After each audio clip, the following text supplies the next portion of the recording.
Well, a lovely piece of Royal Worcester porcelain china to show you, probably part of a set of 6. They sold these quite well during the last quarter of the 20th century. Date range on this one's 1960 through to around 1980. The pattern is Bournemouth, from a range made by Royal Worcester. All these little Demitasse coffee cups and saucers are the same size, so all the dimensions and measurements are standard, as is the design on this little handle, which is just delightful with the little rings around it, highlighted in gilt by the decorators. Plain rim with gilt detailing again.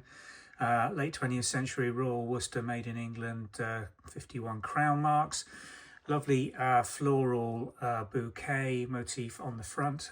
No inner wall decoration, but then just a lovely little bit of reverse decoration on the back. And then the saucer, again, decorated in the cup well as opposed to the rim, slightly slanted in its design, as you can see, matching Royal Worcester china marks.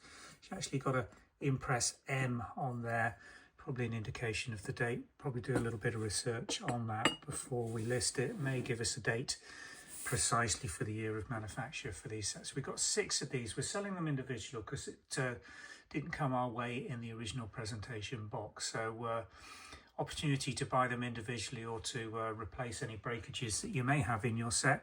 Make a really nice espresso, double espresso cup and saucer. These, that's the way they tend to be used these days, rather than as a formal coffee set for after dinner coffee.